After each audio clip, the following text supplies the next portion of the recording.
Live from Fargo and serving you on TV, online, and on the go. This is Valley News Live at 6.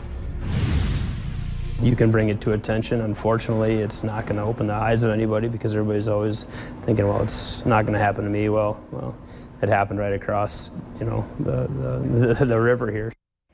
24 hours after a young boy was slashed in the neck by a hockey skate, parents are still uneasy, saying this could have happened to their child.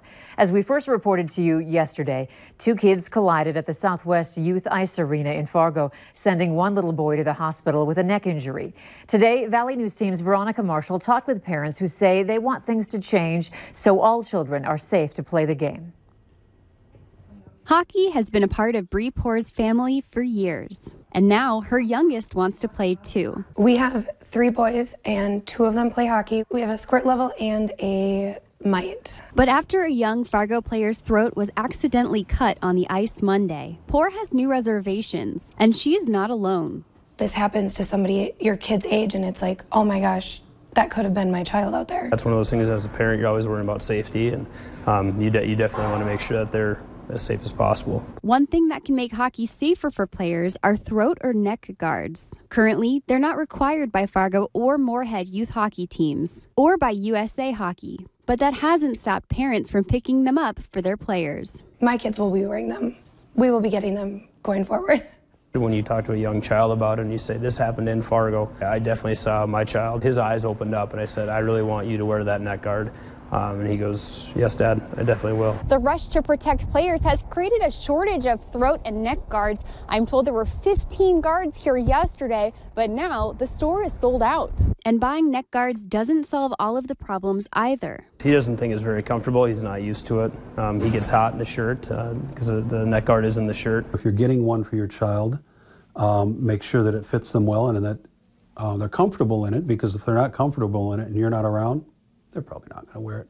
Now, parents are asking for changes so their kids can keep playing the sport they love. They should be a requirement at any level, I think, because you have the little ones falling all the time, just learning to skate, all the way up through your high school kids who, they're rough and tough out there. I just think the game is evolving now to where I don't think it's too far down the line before we will see neck guards mandated by USA Hockey.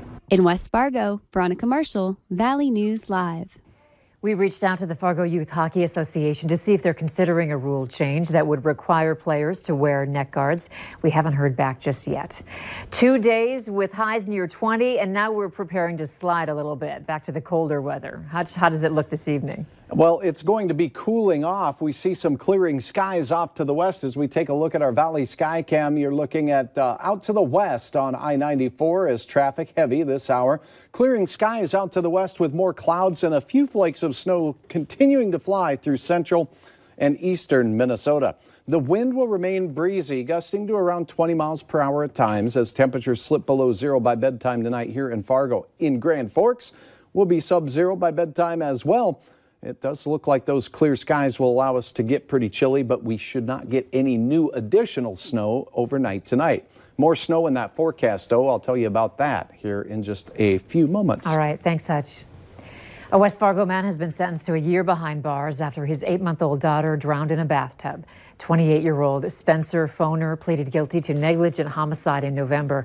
Foner told police he put his daughter in a device that allows very young children to sit up in the tub, ran the water, and then went to the kitchen for no more than 5 minutes. When he returned to the bathroom, the child was floating face up. Foner was also ordered Monday to serve 2 years of probation. Now is a good time to double-check your transaction history for your bank account. This after Grand Forks police say there's been an uptick in reports of unauthorized transactions. Police say the account holders are typically unaware of the transactions until they review their statements or they receive notice from their bank about suspicious activity. This includes both withdrawals and deposits made without the account holder's knowledge. If you see any suspicious activity on your bank account, you should call your bank right away. Grand Forks is one of 3 locations that it's part of a new program to help manage traffic during a crash. The program is called UAS Traffic Management System. It can help redirect you during a crash, altering your route to a better one and avoiding the crash completely. When you have like your smart car out there, it's going to be able to communicate down to cars on the ground, maybe communicate down to the traffic lights on the ground to, avoid. Maybe, the Waze app is going to be able to be connected into this, and, it's going to give us the most efficient traffic routing, based off of drone information.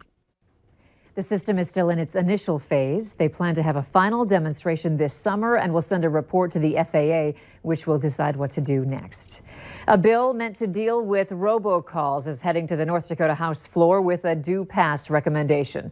The bill would allow you to take civil action against those who call and scam you out of money. The Industry, Business, and Labor Committee initially voted for a do not pass. However, an amendment was added that would allow people to bring a lawsuit and with stiffer penalties. The Attorney General's Consumer Protection Division hopes the bill will dissuade robocallers because of the possibility of a lawsuit. Just days before another partial government shutdown, Washington negotiators are giving the American people a glimpse of compromise. The bipartisan deal was hung up on two main issues: funding for the president's border and the number of detention beds used by Immigration and Customs Enforcement. Negotiators came up with a $1.4 billion for a physical barrier, and the number of ICE beds landed at over 40,000 below current levels, well over Democratic wishes.